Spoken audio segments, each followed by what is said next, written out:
ये कहानी सिर्फ जानवरों के चारे की नहीं है, ये कहानी है इंसानों की भूख की, सत्ता की भूख की, पैसे की भूख की और भ्रष्टाचार की भूख की। नाम है चारा घोटाला।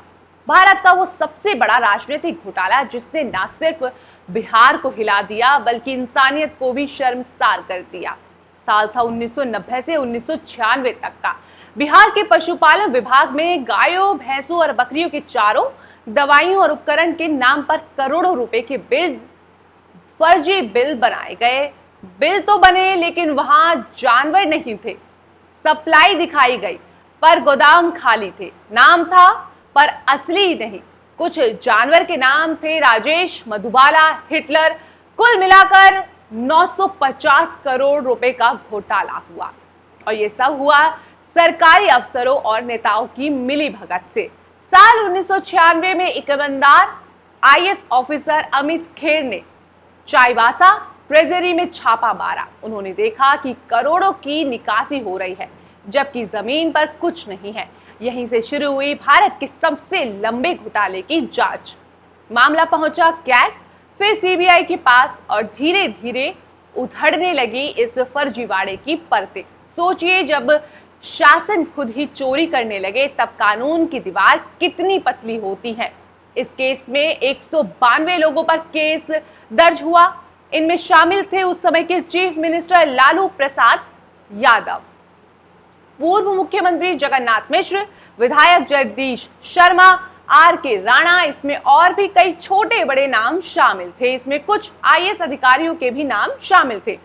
ये अफसर नकली बिल पास करते, फर्जी फॉर्मों को पेटेंट करवाते और रिकॉर्ड में सब वैध दिखाते। जैसे कि जांच तेज हुई, लालू यादव ने इस्तीफा दिया, लेकिन एक चाल चली।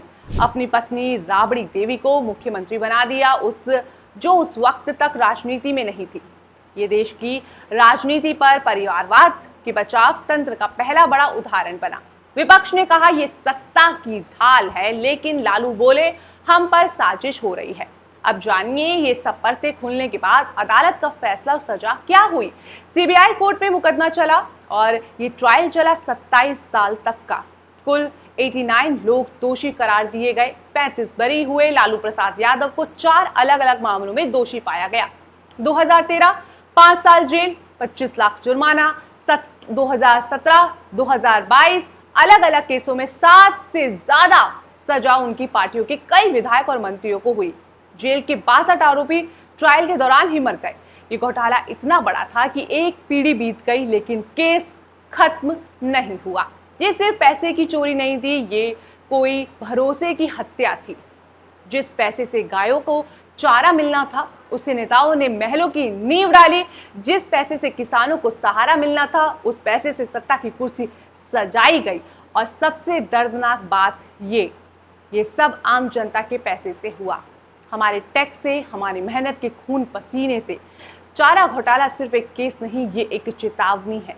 ये दिखाता है कि जब सिस्टम की आत्मा ही भ्रष्ट हो जाए तब सत्य को सामने लाने के लिए अमित खेरे जैसे अफसर की हिम्मत चाहिए और एक जागरूक जनता की ताकत।